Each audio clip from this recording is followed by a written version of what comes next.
The shrill chime of the doorbell sliced through the midnight hush at 3 a.m., yanking me from a fitful sleep like a knife to the gut.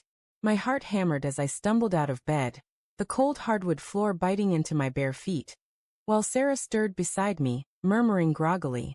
The house felt unnaturally still, shadows pooling in the hallway like spilled ink, and outside, rain pattered against the windows in erratic bursts. Who the hell rings a bell at this hour? I thought, my mind foggy with dread, peering through the peephole to see a silhouette under the porch light. A tall man in a soaked jacket, his face obscured by the downpour. "Babe," he called out, his voice muffled but insistent through the door. "You left your purse in my car last night. Open up." The word babe hung in the air like poison, twisting my stomach into knots. Sarah? My Sarah. The woman who'd vowed forever in that sunlit ceremony 5 years ago? I froze, hand on the knob, a wave of nausea crashing over me. Denial surged first. Maybe he had the wrong house, a mix-up in the storm. But then Sarah bolted upright in bed, her eyes wide with panic, whispering, "Don't answer it, Jake. It's nothing." Her voice cracked, laced with something sharper than sleep. Fear? Guilt? I turned the lock anyway, the click echoing like a gunshot in my skull. The door creaked open, revealing him. Mid-30s, sharp jawline shadowed by stubble, water dripping from his dark hair onto the welcome mat. He held a familiar leather purse, hers, the one with the silver clasp I'd bought her for our anniversary. "Sarah?" he said, peering past me, his tone casual, almost affectionate, as if this were normal. My blood ran cold. The air thickened with the scent of wet earth and his cologne. Something musky and foreign invading our home. "Who the fuck are you?"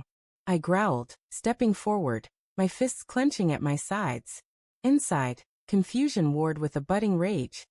How did he know her name? "Why, babe?" Sarah appeared behind me then, her nightgown clinging damply from the humidity, face pale under the hallway light. "Mark, what are you doing here?" she hissed, snatching the purse from his hand. Her fingers brushed his, a fleeting touch that sent a jolt through me, electric with unspoken history. Mark smirked faintly, eyes flicking to me with a mix of pity and defiance. "Just returning what's yours, babe. We wouldn't want Jake finding out the hard way." The door slammed shut behind him, but his words lingered, festering. Sarah spun on me, her breath quick and shallow. "He's an old friend from work. Drunk, probably. Forget it." But her eyes darted away, avoiding mine, and that lie tasted bitter on my tongue even as I swallowed it. We retreated to bed, the mattress sagging under our silence, but sleep evaded me. My mind replayed the scene.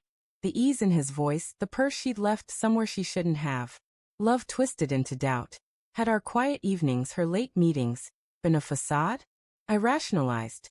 Stress from her job, my long hours ignoring her needs. Yet anger simmered, hot and unbidden, imagining her laughter in his car, bodies entangled while I slaved away. Dawn crept in gray and unforgiving. The rain now a relentless drum against the roof. Sarah rose early, brewing coffee with forced normalcy, her hands trembling as she handed me a mug. The steam carried hints of vanilla, her favorite, but today it soured in my throat. "Last night was weird, huh?" I probed, voice steady despite the storm inside. She nodded too quickly, stirring her cup obsessively. "Yeah, Mark's harmless. We grabbed drinks after a team thing. I forgot the purse." "Drinks?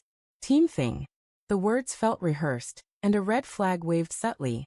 Why not mention it before? Why the pet name? My heart ached with layered denial. I loved her fire, her kindness, the way she'd nursed me through illness. Betrayal couldn't fit that puzzle. Days blurred into a slow unraveling. I'd catch her phone buzzing at odd hours, screen lighting her face with secretive glows. Once glimpsing over her shoulder, I saw a text. "Missed you last night, babe. Same time soon." Heart pounding, I confronted her in the kitchen, the scent of garlic from dinner masking the tension. "Who's Mark really?" She deflected with tears. "Just a colleague flirting harmlessly. You're paranoid, Jake."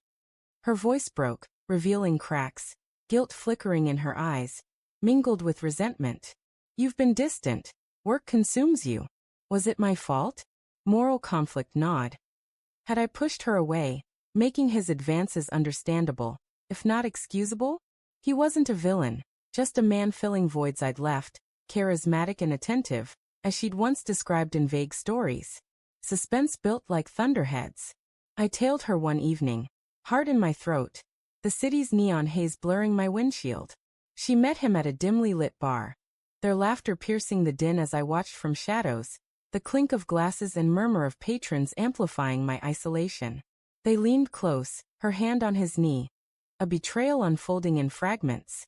Rage boiled, but confusion held me back. Love whispered forgiveness, fear of loneliness paralyzing.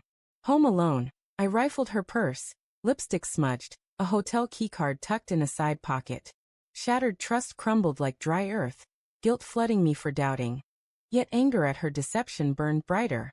The confrontation erupted that night. She walked in flushed, smelling of wine and him.